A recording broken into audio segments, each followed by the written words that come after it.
Welcome back. You're watching the Front Row. Apologies for technical hitches experienced. We now have the NAF Secretary General and nominated Member of Parliament, Mr. Wilson Sossion. Thank you for joining us. This decision to reopen the schools and release the school calendar partially for grade 4, Form 4 and Class 8 students came barely 24 hours since you called for the government to reopen schools, specifically describing it as long overdue. Are you happy with the decision made today? Are you confident that the government is ready?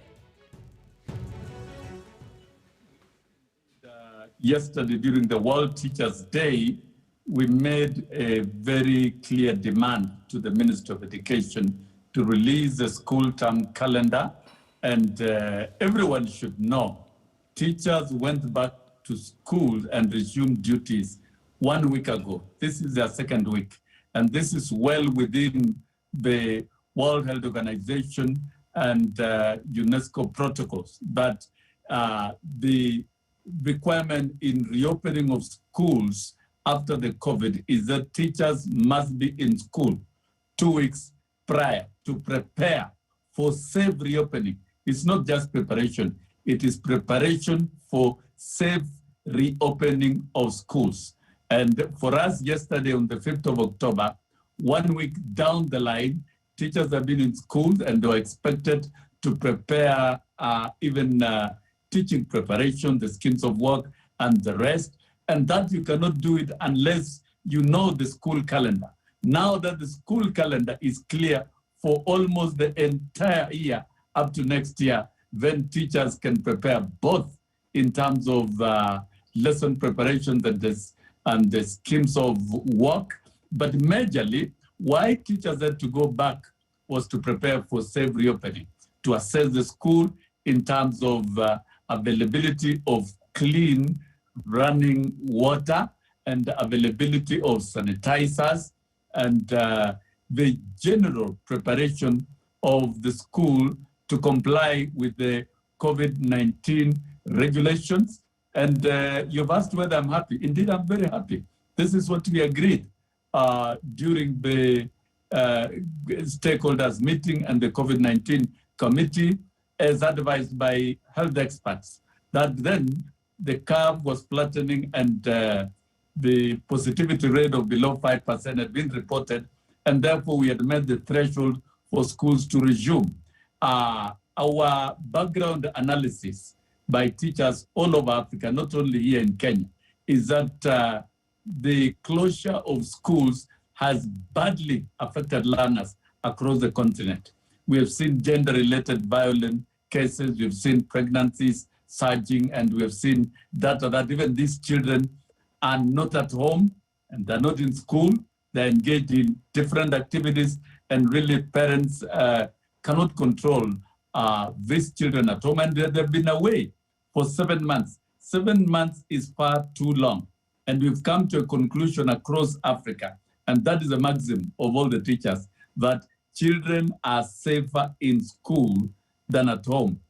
Presently in the context of COVID-19 and within the country, now that the curve has been flattened, the children must come back to school. Right. And the date of 12 resumption by Form 4s, Class 8 and Grade 4 is sufficient enough. We urge all parents, let us not engage in a lot of arguments. Children have been at home for far too long, and the government has made a pronouncement through the minister, which by law is assigned that duty of pronouncing the school calendar and the date of reopening. We are agreed, we negotiated, I committed on behalf of the teachers of this country, and therefore teachers have reported on duty. Then it's no use keeping children anymore at home and arguing whether they should go to school or not.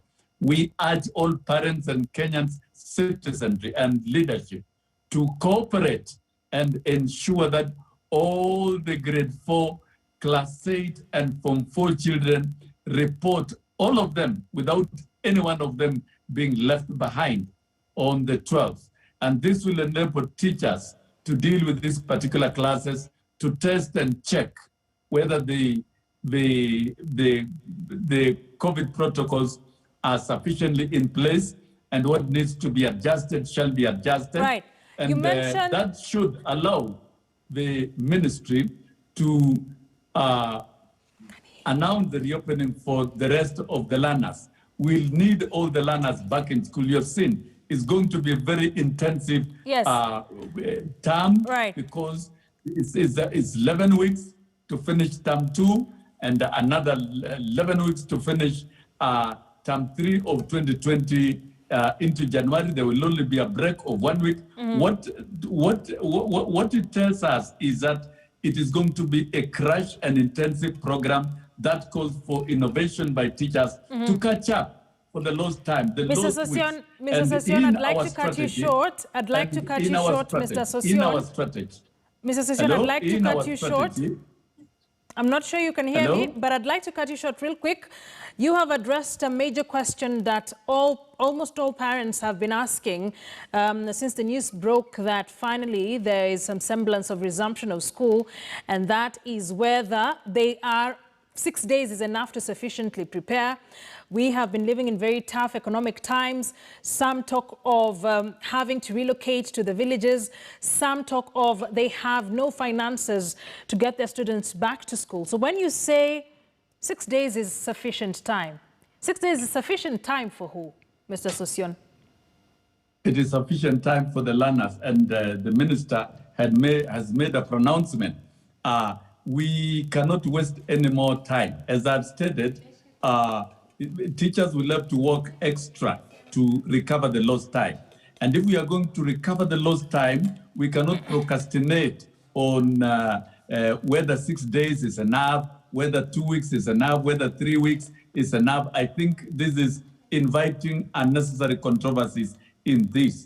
The schools are ready to receive children on Monday 12th, which is a week away. It is sufficient enough. And that is 1. 2, tough economic times.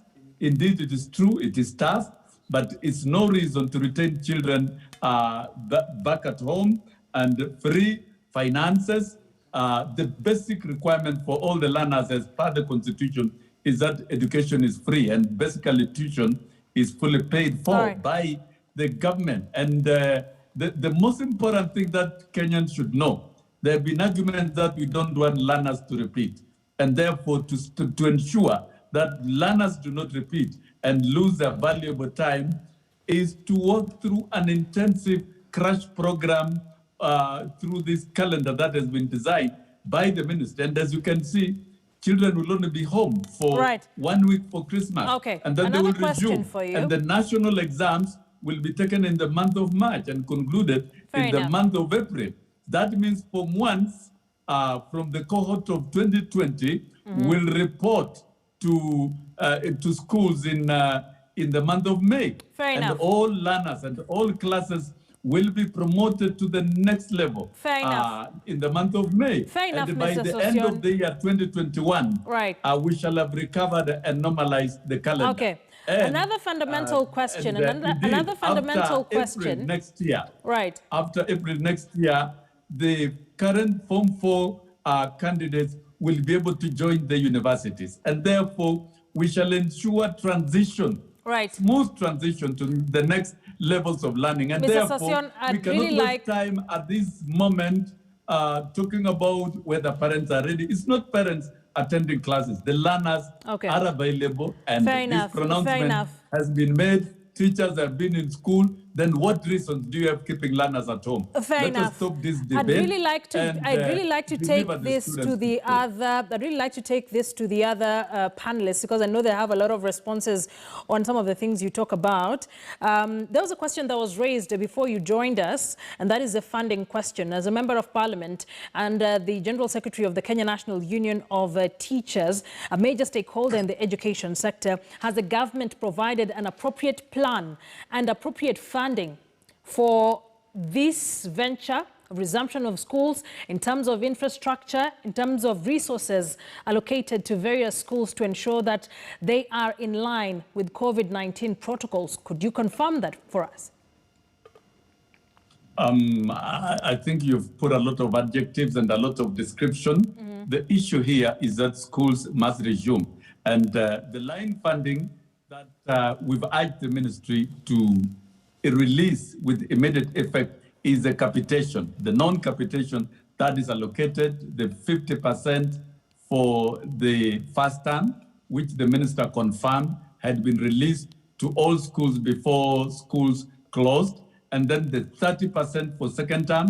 What must be released and what is due to schools before Monday is 30% to all schools. And then thirdly, all other measures that are required, including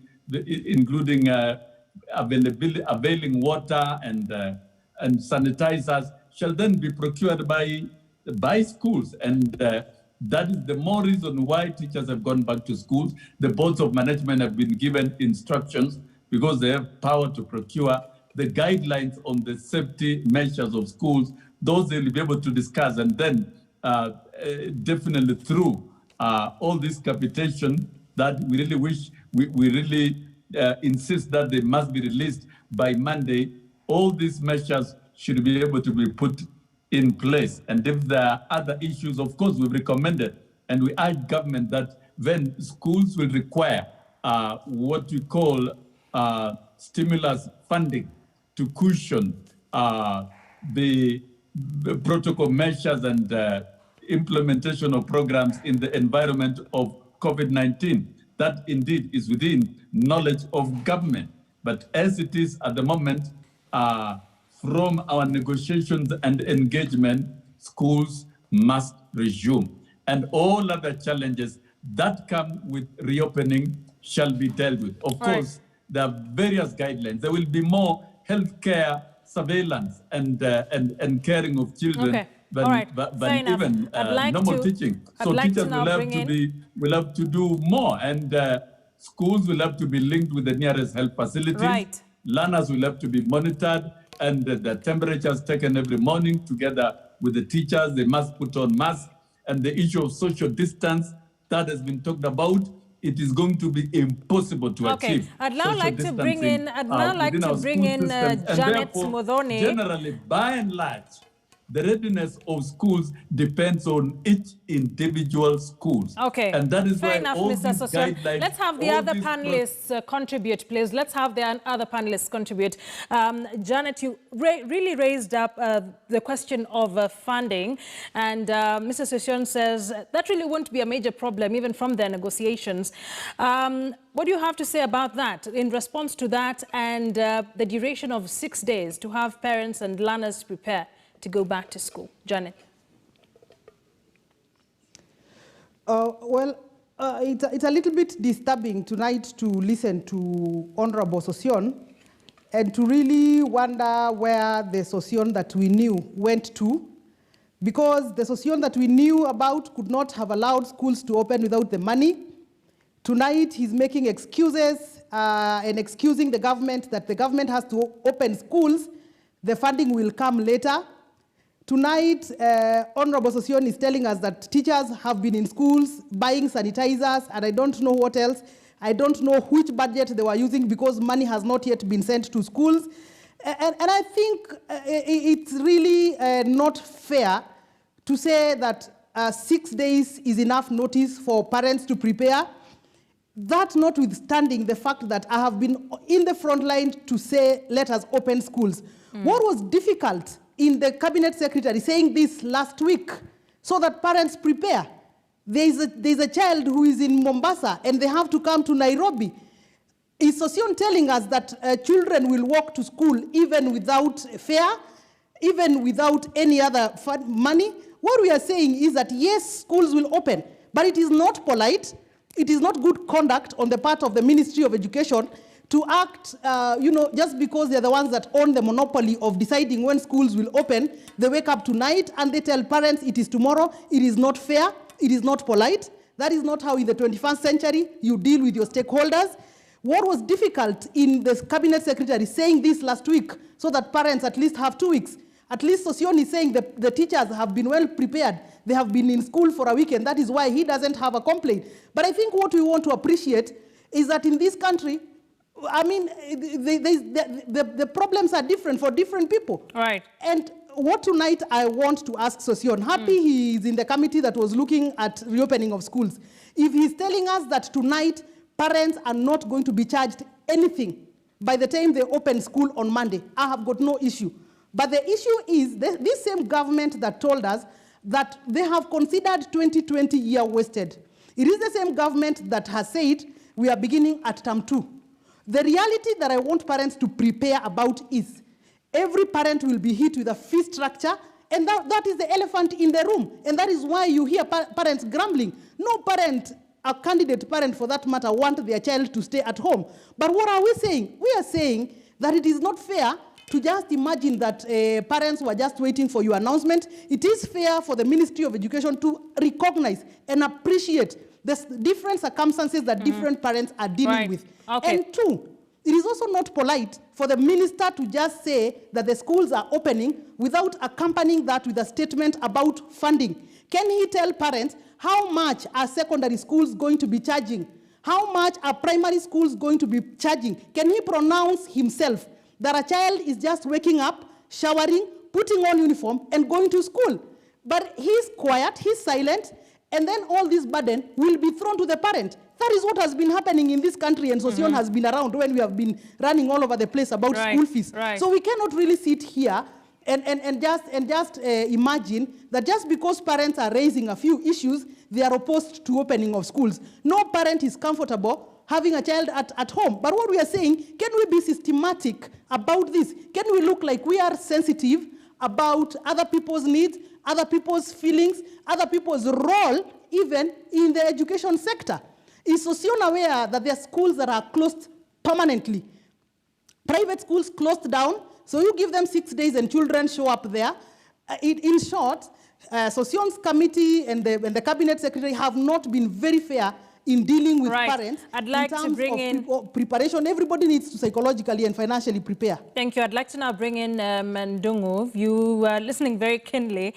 And most of the things we're discussing here are things you've written about before on preparedness, on whether we have a plan, on whether we have evidence that perhaps, concrete evidence that perhaps we are doing the right thing in reopening.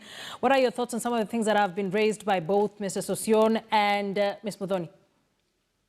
I think, Akisa, first, I'm shocked but not surprised in that we are dealing with a government that has no plan on anything. It wakes up in the morning, it makes decisions based on impulse, luck, and fate. And that for me, Honorable Sossion, with all due respect, seems to confirm that point.